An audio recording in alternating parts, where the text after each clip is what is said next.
So in this video of Python programming, we are going to study about functions in Python programming.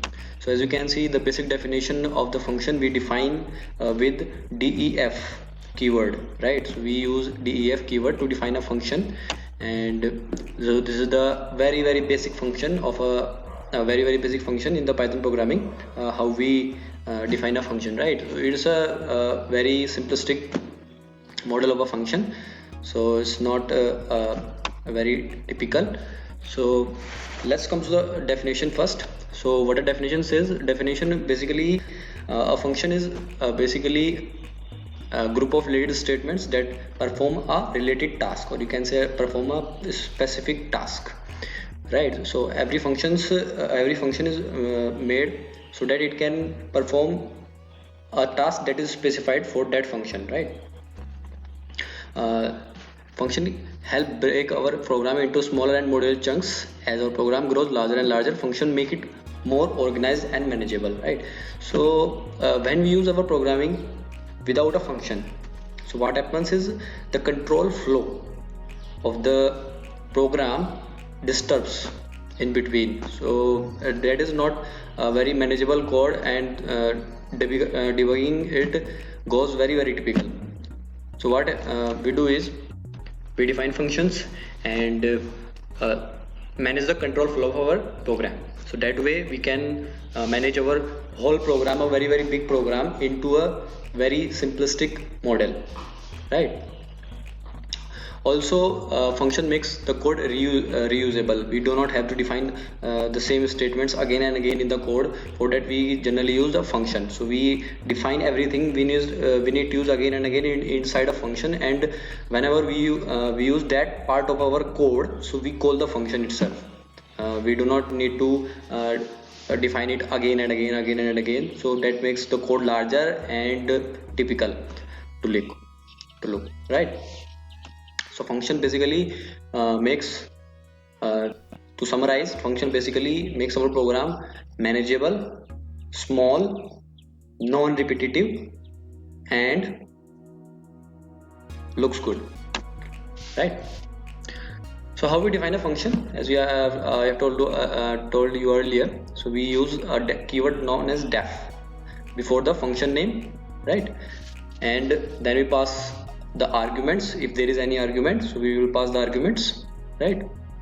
Further we will define our statements, what we need to do inside a function, and then some related other statements, and finally we return the value if there is a need of it, right? So it not always required that we always return some value from a function. We can use a function without a return value also, right? Though both are good. It basically depends on you, what kind of task you are doing with your function.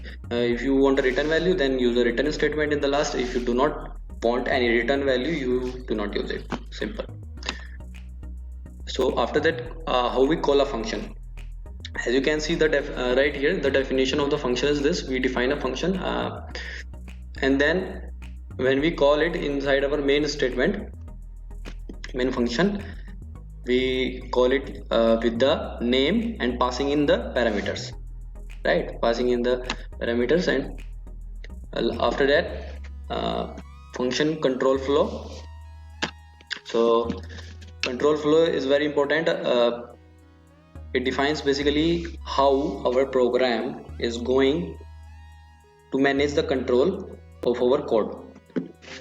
First of all, it goes to the function calling here, as you can see here, function name and with the parameters. So as with this, after it is called and executed, it will go to the definition of the function, like as you can see with the arrow, right? Then it will execute all the statements inside the function. If there is any error, it will return from there. If the error is in between the statement, any statement, it will just return from there and throw an error.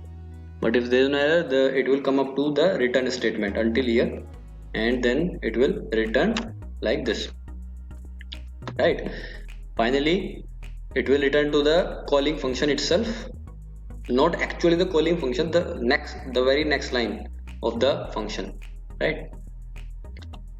Okay, so whenever we use a function, we pass in the arguments, and there are three kind of arguments in Python, as you can see. The number one is default arguments, the number two keyword arguments, and number three variable length arguments. So let's study them one by one. So first is default arguments. As you can see, the def function name, right, and we have passed in the arguments name Python and text programming, and the output coming out is Python programming, and we have not passed any parameter over here in the function call, right, as you can see. So we are using both of them as default parameters. Whenever it doesn't depend, we pass in here arguments or no arguments, so it always takes as these are default arguments, you know?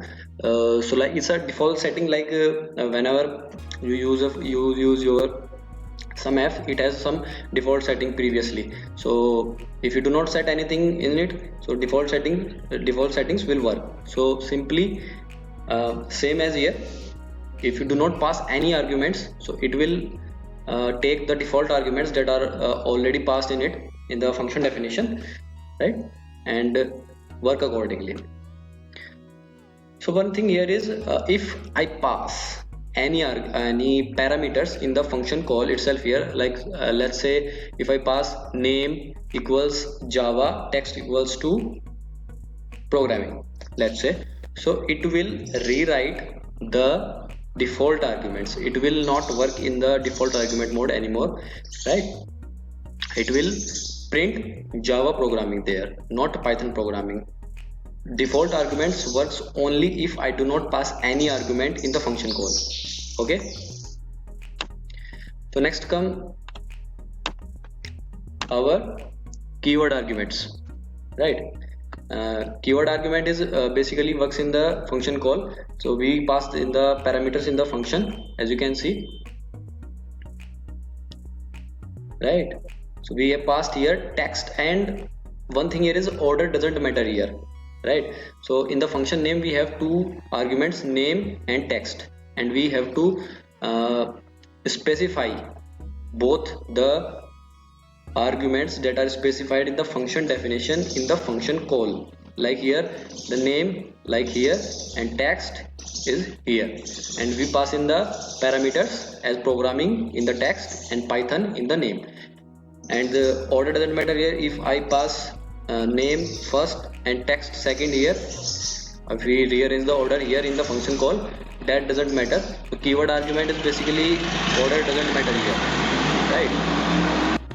Name and text as in the arguments here. So here name is having Python as an argument and text is having programming as an argument. So finally we will get the output as Python programming.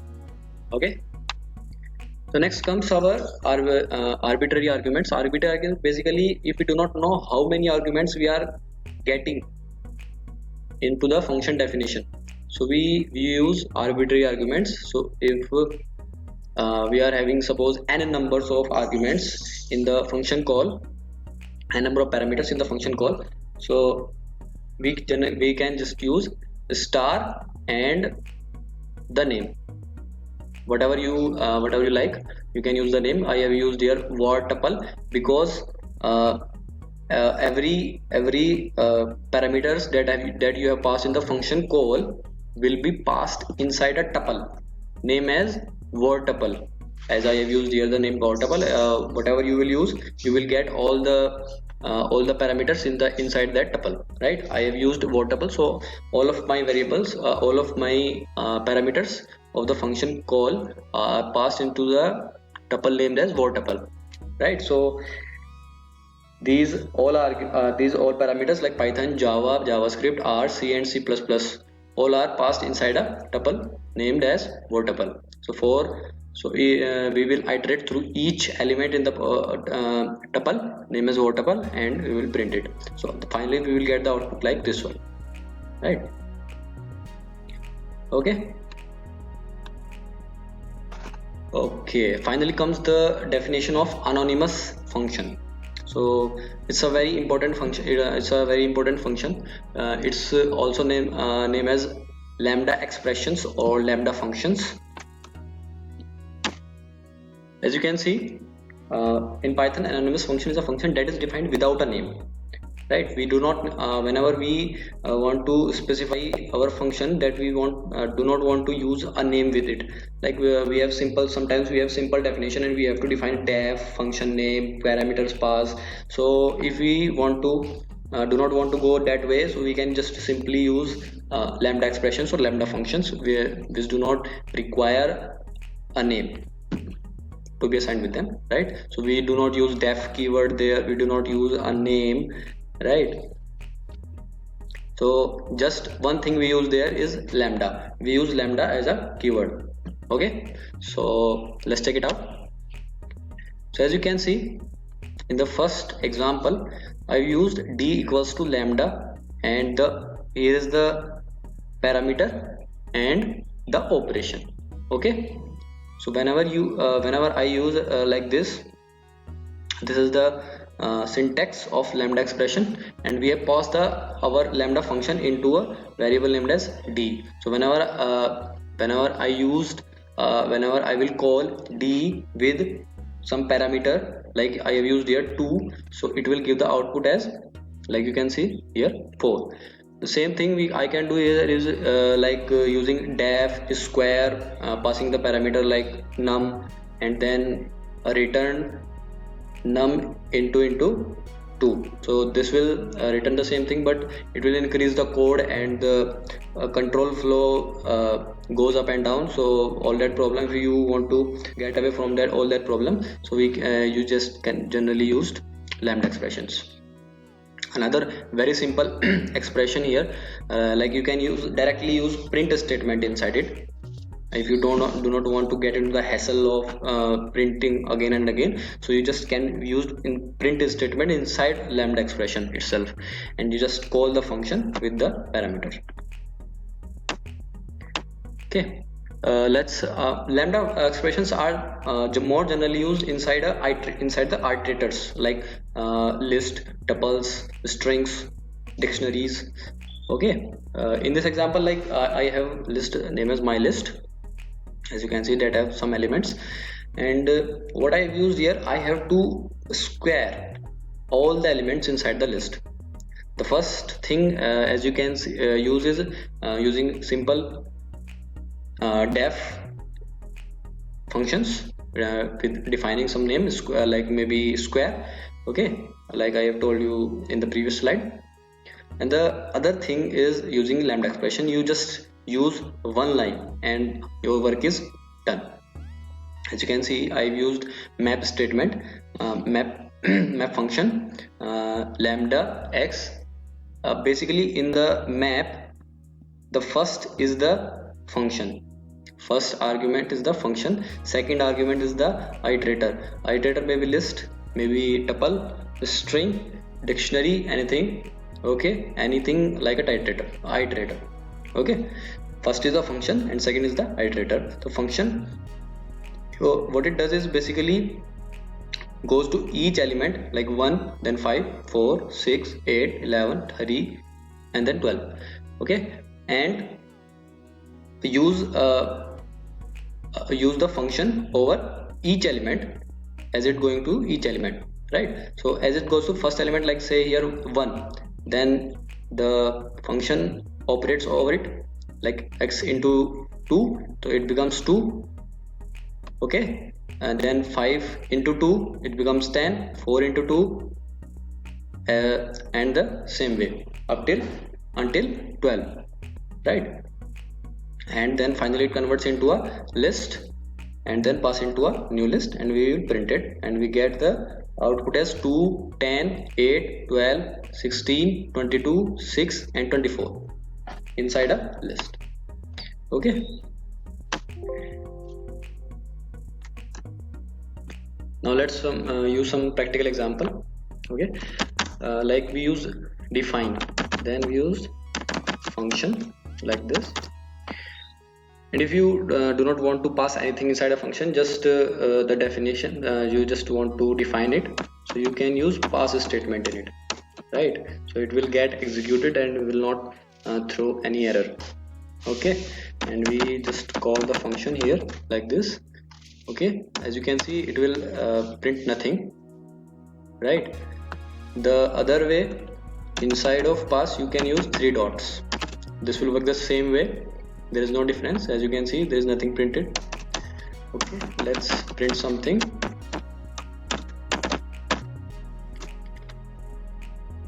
Okay, as we have called function, so it has printed Python. Basically, as I called function call here, make a function call here with function as a name of the function. So it goes here on the definition of function and then print, and then finally return to the calling function. Okay. Okay, let's use some other example, passing in the arguments. Let's say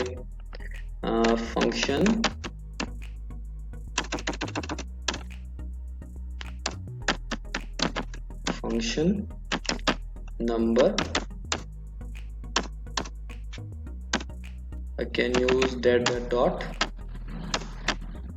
to pass it with execution without throwing any error. Okay, now I will call the function and pass in some parameter like 76. Okay, so what I can do here is print num into 2 76 square. As you can see, the square of 76 here, 5776, it has printed. Okay, let's use some other example like sum. Let's say we have to I have to sum two numbers. I can use num1 comma num2 as two arguments I have passed here. Okay, right now I'm just using pass and I will define the function later. Okay, let's just call the function sum, and I have to pass two parameters, let's say 24 and 90. Now we will define our function. Print sum equal num1 plus num2. Okay, so as you can see, the sum of 90 and 24 is 114. Okay, now let's use the same function with the return statement. Control C, Control V. Okay, what I have to do here is I have to return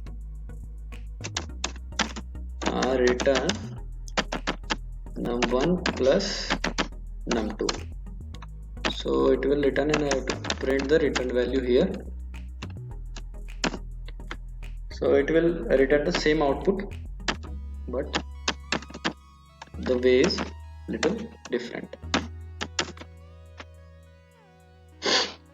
As you can see, the output is quite the same, but the way of both of the function is different. In this function, I have called the function first, it goes to the definition and then print the value. In this function, I have called the function inside the print statement, and then it goes here, then it return num1 plus num2 value, 114 value inside this, and then it gets printed, right? So both the functions are different in approach. Now let's get to the type of arguments like default, default default argument. So I will pass here as name equals to Python, and text is equals to programming.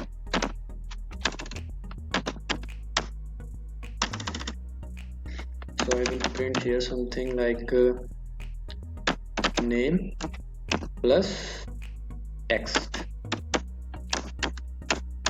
Okay, now we'll call the function dfa ult. As you can see, I have not passed any parameters here. No parameters are passed, but it is still printing Python programming, as you can see here. Okay, I got some error.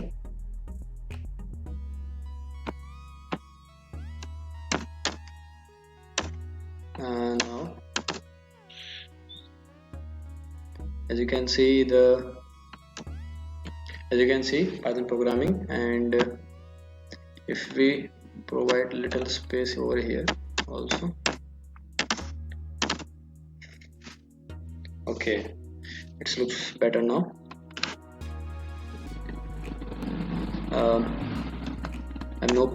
I haven't passed any parameters here, but still it's printing Python programming. So basically it's using name and text and Python and programming inside them as a default argument. Okay, so let's just use the same function again in some other way. So if I pass like name equal, okay, I don't need them, I can just pass, let's say, Java and script. Okay, so what is the output? The output is JavaScript. Inside of Python programming, it's printing JavaScript. So if I pass any arguments over default arguments, so the parameters that I have passed inside the function call will override the default arguments. Okay, now we'll be using keyword arguments. Okay, so keyword arguments, we do not have to pass the default arguments here. So in the keyword argument itself, we pass the arguments as like this one, Java and text equal programming. So the output is Java programming. We pass the parameters over here as the keyword argument. If I change the order of them, that still doesn't make any difference. As you can see here, it still will be printing Java programming, not programming Java, because I have passed the text. The text parameter will go in this text, and the name will go in name argument. Okay, now we'll be using arbitrary argument. So let's just define def arbitrary, and I will just told you to pass it as like this. Okay, right now I'm just passing it, and arbitrary function call. Now we'll pass multiple arguments here, like Java, let's say Python, let's say Scala, let's say R, let's say C++, let's say one more, JavaScript. So I have passed 1, 2, 3, 4, 5, 6 and 7 number of arguments, but I have not specified how many number of arguments I am passing here. So the number of arguments I have just passed here, parameters I have just passed in the function call, so it will take all of them as a single tuple, and all of them goes into a tuple named as word tuple, as I mentioned here. Okay, so let's just print each of them. So I will iterate through the tuple for word in word tuple. Okay, notice here that I have not mentioned here is star word tuple. Star word tuple is taking for multiple arguments, so I am using here as a tuple. Okay, right, so I have not used here star word tuple. So print word. As you can see, Java, Python, Scala,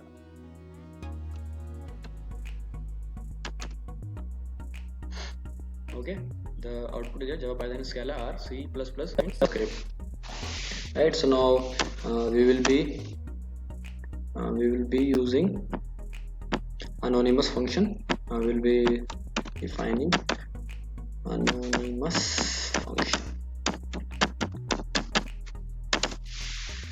Okay, so first our function, like said, d is equals to lambda and the parameter and the operation x into 2, it means x is square, and finally we will call the function as like d2, so it will print 4.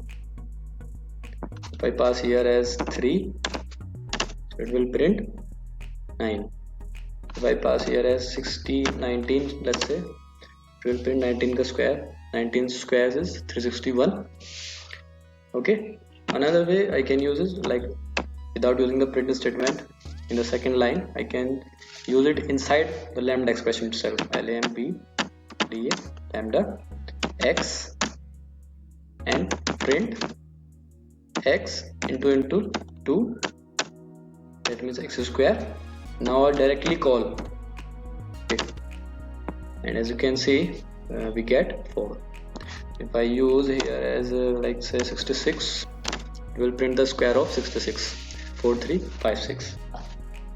Okay, this is the this I have used for the for making you better understanding how lambda expression works, but this is not the way we generally use lambda. We generally use lambda in the iterators like list, tuples, and etc. For example, like what I can use is like we have a list 1 equal some elements in it. Okay, we have some elements in the list. Now what I can do is we use another list, my list equal map, and I can use lambda parameter x and x into 2, and the iterator is list 1. So what I'm doing here is I'm passing the first is the lambda. This lambda expression is a function that I'm passing inside the map, and list 1 is the iterator. Okay, so what it is doing is it will go to each element of the list and square it. Like it goes 23 is square, 24 is 24 is square, 35 is square, 46 is square, and it will pass each element inside the my list. So I have to